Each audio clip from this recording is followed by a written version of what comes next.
Now, I'm not a big believer in dwelling on negative things in the past, certainly, but I'm a huge believer in taking some of the best things we've ever done, some of the things we've accomplished, some of the things we've done under duress, under great pressure, where we've overcome the odds. I'm a huge believer in taking those things into competition, taking those things into the heat of battle. But yet, I'm constantly amazed at how many athletes just decide just to ignore those things. Okay, they've happened and they're done, and I'll move on to things, to bigger and better things. While there's certainly an admirable component to doing that, meaning that you're not wanting to rest on your laurels, you're wanting to achieve other things, that's important, yes. But the ability to take the very best of what we've achieved and use it as rocket fuel for our confidence and our self-belief system, it cannot be understated. And hopefully in the following story, I can back that up and reinforce that. As many of you who know me, my initial goal was to make my junior national team and compete in the European Championships. Now, I was cut at the under-15 level, and quite frankly, even though I didn't understand it at the time, I didn't accept it at the time, I absolutely deserved to be cut. I'm only 5'8" now, and at the time I was barely 5 feet and really didn't have the skill set or the athletic ability to really deserve to make my under-15 national team. But I tried out anyway and did not get past even the first round. And so personally, I had a lot on the line in regards to the risk I was taking when I skipped over the under-17 team and didn't try out, continue to hone my skills, and finally try out for the under-19 team. A team that would end up going to the European Championships and competing in the European Championships, which at that time in my life was absolutely my dream.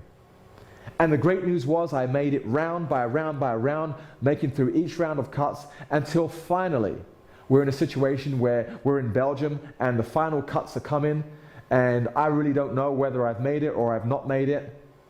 And one of the ways that you finally know you've made the national team is you get presented with a certain piece of clothing.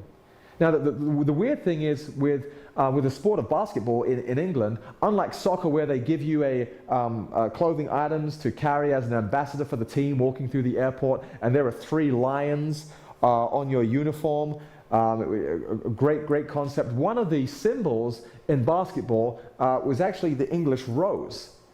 Now, the team is actually given these blue sweaters when you actually make the team.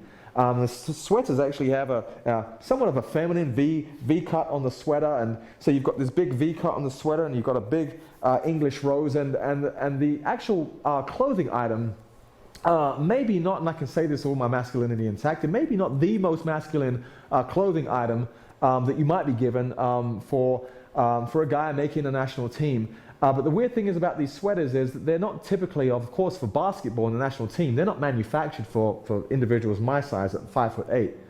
And when I was blessed with the opportunity to represent my national team and I was told I'd made my national team at that level, I was given one of these sweaters.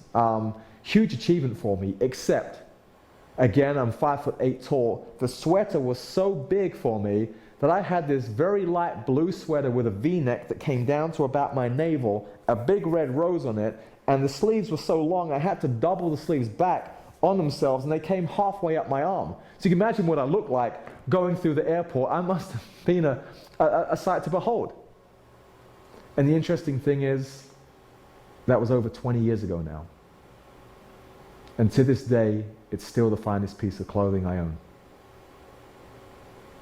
I carried that image of that sweater and what I had achieved when I overcame some significant odds and bounced back from getting cut early to make my national team and represent my country. There were very, very few times I would doubt myself in a trial or a tryout situation ever again at any level, because I took that experience from my national team tryouts and playing in the European Championships for my country. I took that in my mind everywhere with me. That when I'd get into a situation where I was doubted or get into a situation where I had long odds, I would say to myself, you know what, it's okay, I've been there and I've done that because I went through that experience. I don't know why we don't take more of those, what I'm going to call power event or power time experiences into battle more often. More of those blue sweater experiences. And I'll guarantee you that if you think hard enough, you will come up with 2, 3, 4, 5 blue sweater type experiences for your life. What are they?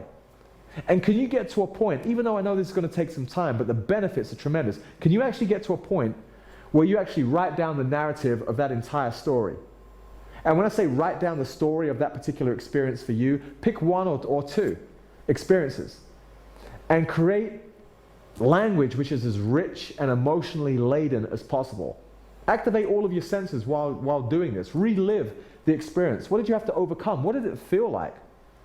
What incredible lessons did you learn? And get above and beyond the superficial in your answers.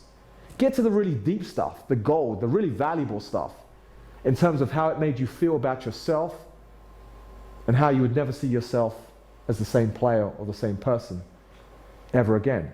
It was a major rung on your ladder, your step ladder of success in your life.